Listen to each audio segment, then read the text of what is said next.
కాబట్టి ప్రియులారా ఇక్కడ జాగ్రత్తగా చూసుకున్నట్లయితే పెద్దలు ఆ విషయంలో చేయవలసిన దాని గురించి పెద్దలు నిర్ణయం చేసుకోవాలి.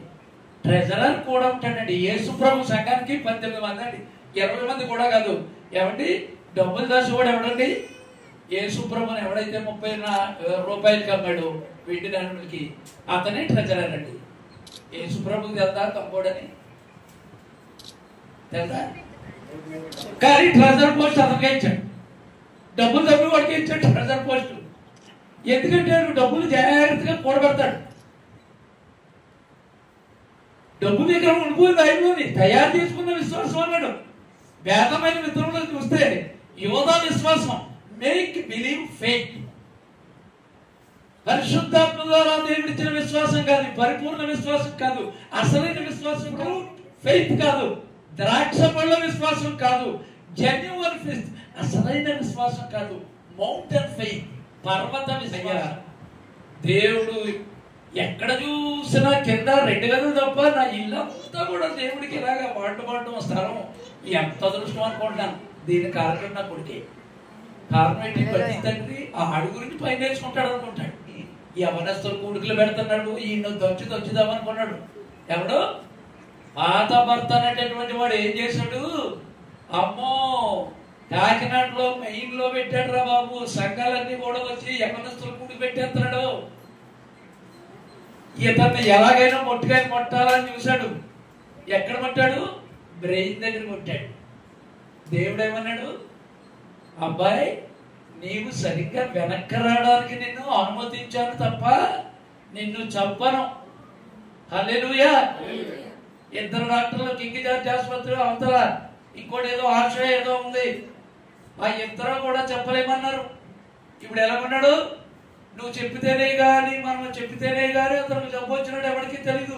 ఇదేంటి బాగానే మాట్లాడుతున్నాడు కదా మీ అబ్బాయి అంటున్నారు. ఆ ఎవరి మీద దేవిట్టి వాళ్ళు అందరూ ఒరే 7 సంవత్సరాల క్రితం నీకు తెలీదు, మేము చెప్పలేమన్నారు డాక్టర్ అని చెప్పాను. మీరందరూ కన్నీళ్లు గార్చి చేసిన ప్రార్థన కఠినముగా శిక్షించుదనే గాని మరణమునకు అప్పగించను. నా యందు విశ్వాసం ఇచ్చేవాడు చనిపోయినను తిరిగి బ్రతుకును. హల్లెలూయా. గురించి మామూలు బైబిల్లో నీకు ఎక్కడలా ఉందా? అందరూ చేస్తున్నారు కాబట్టి కొత్త సంవత్సరం అంతా కాపాడామని 6 గంటల నుంచి సంపూర్ణ ప్రార్థన చేసుకున్నట్లుగా రాత్రి ప్రార్థన లాగా 12:30 వరకు చేసుకుంటే దేవుడు చేసిన ఉపకారాల గురించి సాధారణమైనటువంటి ఒక ఆరాధన చేసుకుంటాం. సంవత్సరం అంతా కాపాడాం. That's all. ఏమండి క్రిస్మస్ అంటే ప్రతిరోజు క్రిస్మస్ నే. ఈస్టర్ అంటే ప్రతిరోజు నీకు ఈస్టర్ అని చెప్పాడు ఆయన మన ప్రవక్త. అందుకే మనము ఈస్టర్ పండుగ కాదు, ఈస్టర్ ఆరాధన. క్రిస్మస్ పండుగ కాదు, క్రిస్మస్ ఆరాధన. బెరయ సంఘస్థులు లేఖనంలో తిరిగేశారు. కాబట్టి సంఘంలో ఉన్నటువంటి ఓ వంటలు చేయాలంటే పెద్దదండి బాధ్యత. నీ సంఘంలో ఉన్నటువంటి భర్తలు చనిపోయినటువంటి విధవరాలకి వారి ఇబ్బందులు పరామర్శించాలని ఉంది. కొత్త సంవత్సరానికి ఏమండి మనం భోజనాలు చేసుకోవడం కాదు, చేసుకుందాం. విధవరాలకి చీరలు ఏమైనా ఇచ్చామా? ఒక 6 ఉంటే 6 కొడుకులకి ఏమన్నా ఫీజులు పెట్టామా? నిష్కళంకమైనటువంటి భక్తి అని చెప్పాడు. నేను వాగ్యమా అంటే ఉంది. ఏమండి నీగ్రోలో ఉంది. పిల్లలు లేరు. అయ్యా నాకు పిల్లలు లేరు, ఒక్క మొక్కరుడేమ్మా నాకు నా తండ్రి అని అడిగింది. ఓకే అమ్మా నువ్వు మొక్కరుడే కదా ఇచ్చాను అన్నాడు. ఆ పిల్లవాడిని 18 సంవత్సరాలు పెంచింది. ఎలా పెంచింది? దేవునిలో పెంచింది. కరెక్ట్గా ఫ్రెండ్స్ చేంజ్ చేశారు.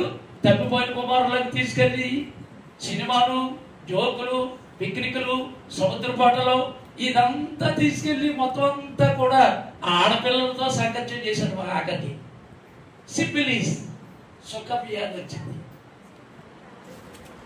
మంచం మీద ఉన్నాడు. డాక్టర్లు వచ్చారు. కన్నాలు పడిపోయామ్మా మేమేం చేయలేమన్నారు.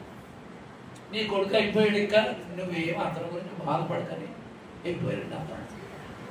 అప్పుడు ఏం చేసింది? శూనేమీరాలకి పిల్లలు లేకపోతే ఎలీషా ప్రవక్త పిల్లల్ని ఇచ్చాడు.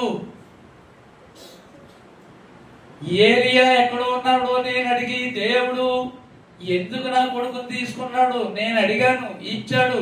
ఈ పిల్లోడు ఎందుకు చచ్చిపోయాడో అడుగుతాను. ఏడయ్యా ఏలియా పప్పు అని రాత్రి మొదలెట్టింది ప్రార్థన. ఎప్పుడొచ్చింది కదా?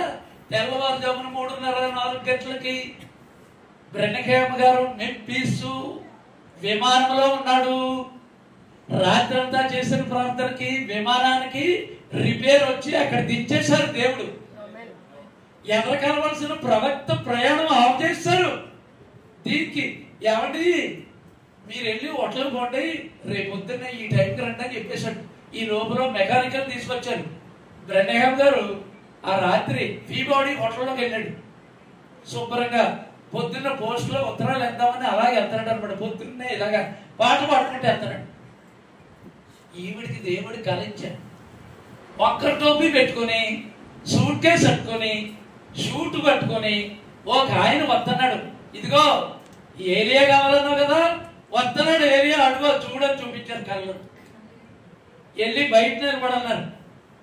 వెళ్ళి ఇప్పుడు ఆడవాళ్ళు ఎవరైనా కట్టుకుంటారండి.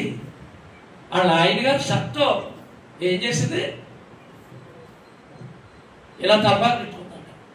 రాశారు ఆయన అందరూ గుడ్డిపడిపోయి దాంట్లో చాలా దాంట్లో రాశారు. తలపాగా చుట్టుకుంది వాళ్ళ ఆయన శబ్దం రాశారు బ్రహ్మదేవ్ గారు. అంటే అమాయకమైన గొర్రెల కాపరి ఆవిడి. మాయా మర్మం లేదు లోపల. గొర్రెల కాపర్లు ఎలాగైతే దేవుని వర్తమానం చేర్చుకున్నారు, ఆ విధముగా చేర్చుకున్నారు. కాబట్టి పిల్లోడు బతికించుకోవాలని కాదు, ఈ పిల్లోడు రక్షణ పొందాను అనిపించుకోవాలని. ఏలియా ఎక్కడా? ఏలియా ఎక్కడా? నువ్వు నాకు కొడుకిచ్చావు, ఎందుకు చచ్చిపోయాడు? ఏలియా దగ్గరికి వెళ్తే కదా. హల్లెలూయా. ప్రియులారా, వెళ్ళి ఆ కంచి కట్టుకుని ఇలా ఉందండి, కంచికి చేరబడి ఈ పాట ఆడుకుంటూ వెళ్తుంటే పాస్టర్ గుడ్ మార్నింగ్ అన్నది. బోధకుడా పాస్టర్ గారు శుభోదయం అన్నది. నన్ను ఎలాగెరుగుతూ అమ్మా నువ్వు? నేను పాస్టర్ గారు నన్ను అడిగాడు. ఇంట్లోకి రా చెప్తాను, నువ్వు వస్తున్నట్టు నాకు చెప్పారు. ఆయన ఇలా రా లోపల తీసుకెళ్తుందంట. అక్కడ ఎలాగుందో ఇల్లు చూపించాడు. దేవుడు ఇల్లును దీవించును కాక అని అక్కడ పోతుంది. అక్కడ అంటున్నాడు దుప్పటి కప్పుకొని కుర్రాడు. ఇంకేమి లేదు, చచ్చిపోతాడు అన్నమాట కాసేపటికి. అమ్మా ఎందుకు పిలిచావు అంటే, ఇది సంగతయ్యా, నాకు దేవుడు ఇచ్చాడు. ఆ ఏలి ఎక్కడ ఉన్నాడని రాత్రంతా ప్రార్థన చేస్తే నిన్ను కళ్ళు చూపించాడు. అదిగో వస్తున్నాడు. ఏది నీ చేతిలో సూట్ కేసు ఉండాలి? ఉందలే అమ్మా, అదిగో హోటల్లో పెట్టాను, సూట్ కేసు ఉందలే, అది పట్టుకుని వచ్చాను నేను. అవును, ఒక్క టోపీ ఉంది, ఒక ఆయన వస్తున్నాడు, అదిగో ఏలియా అని పంపుతున్నాను. వెళ్ళి బయటికి వెళ్ళని దేవుడు చెప్పాడు, అందు గురించి నీ గురించి చూశాను. అమ్మా నువ్వు ప్రార్థన, అప్పుడు నా గురించి ఎందుకు అంటే నీ గురించి అన్నాడు. నువ్వు బ్రహ్మహేమాన సంగతి పేరే వెళ్ళలేదు అన్నది. అయ్యి బాబోయ్, మనం ఎన్ని సంవత్సరాల నుంచి ఎన్ని నెలల నుంచి వర్తమానం చదువుతున్నామండి. వర్తమానం గుడికెళ్ళి ఎన్ని కూటాలు పెడుతున్నామండి. ఒకేసారి నీ పేరు బ్రహ్మహేమని నాకు తెలీదు, నువ్వు స్వస్థత గురించి ప్రార్థన చేస్తున్నావన్న సంగతి తెలియదు అంటే ప్రార్థన చేయమా ఉందన్నాడు.